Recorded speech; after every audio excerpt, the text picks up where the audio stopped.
रेड्डीज के नंबर्स की बात करें तो रेवलीमेड और दूसरे जो इनके प्रोडक्ट्स हैं उनके बिक्री में इजाफा होने के कारण नंबर्स बेटर देन एक्सपेक्टेशंस हैं। नेट प्रॉफिट जो है लगभग 1600 करोड़ के आसपास आया है, 1500 करोड़ के आसपास का अनुमान था। 22% की यहाँ ग्रोथ देखने को मिली है। रेवेन्यू की बात करें तो 8500 करोड़, यहाँ लगभग 9% का मूव। और एबिटा देखिए किस तरीके से आया है, 2975 करोड़।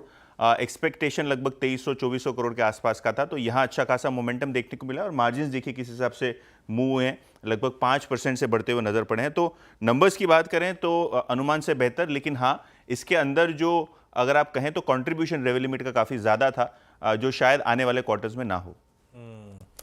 सबसे पहले अगर हम बात करें एबीबी इंडिया की, तो यहाँ नंबर्स अनुमान से थोड़े कमजोर आए हैं। 4-5% का मिस दिख रहा है नेट प्रॉफिट पे, जो लगभग 450 करोड़ के आसपास आया है। एबिटा की बात करें तो 580 करोड़ आया, जो 610 करोड़ के आसपास का एक्सपेक्टेशन था। और अगर हम ओवरऑल मार्जिन्स की बात करें तो बिल्कुल ही फ्लैट रहे हैं साल दर साल बेसिस पे। तो एबीबी के नंबर्स ब्रॉडली आपको दिखेंगे 4 से 5% मिस की तरफ। मन्नापुरम फाइनेंस की बात करें तो यहाँ कंसोलिडेटेड नेट लॉस आया है 203 करोड़ रुपए का। नेट इंटरेस्ट इनकम में भी 7% की डिक्लाइन, और इम्पेयरमेंट और फाइनेंशियल इंस्ट्रूमेंट्स की अगर हम बात करें और प्रोविजंस की बात करें तो ये भी 900 करोड़ के ऊपर आया है। ऑब्वियसली शायद ये क्लीन अप क्वार्टर दिख रहा है आपको एमएनए एक्टिविटी होने के बाद। स्विगी के नंबर्स इंटरेस्टिंग है। नेट लॉस आया है 1100 करोड़ रुपए के आसपास। पिछले साल ये 500 करोड़ 550 करोड़ का लॉस था। एबिटा लॉस भी हुआ है लगभग 962 करोड़ रुपए का। हालांकि जो ग्रॉस ऑर्डर वैल्यू है प्लेटफॉर्म की, वो 40% बढ़ती हुई नजर पड़ी है साल दर साल बेसिस पे।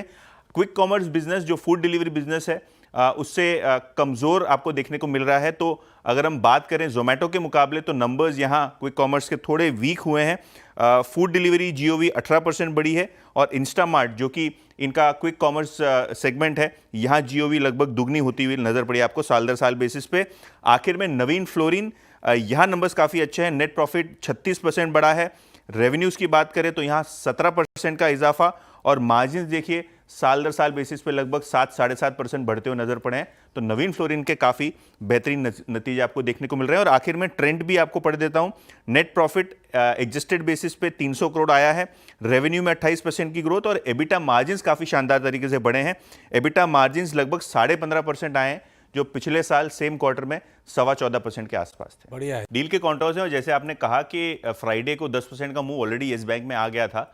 तो कहीं ना कहीं देखेंगे आज कैसे रिएक्शन होता है, क्योंकि जो रिपोर्ट्स चल रही थी उस पर आपको दिखेगा कि अनाउंसमेंट आ गया है। येस बैंक में 20% हिस्सेदारी खरीदेगी जापानीज बैंकिंग मेजर SMBC। और अगर हम बात करें तो SBI से वो लगभग 13.25% हिस्सा, और बाकी के जो दूसरे बैंक हैं उनसे प्रोराटा बेसिस पे लगभग 6.8% हिस्सेदारी खरीदेंगे।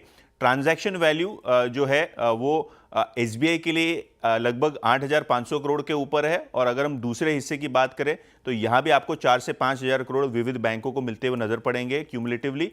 येस बैंक की बात करें तो डील जो प्राइस पे SMBC ने हिस्सा खरीदा है वो 21.5 रुपये प्रति शेयर, यानी करंट मार्केट प्राइस से ये ट्रांजैक्शन लगभग 5-7% प्रीमियम पे होता हुआ आपको नजर पड़ा है।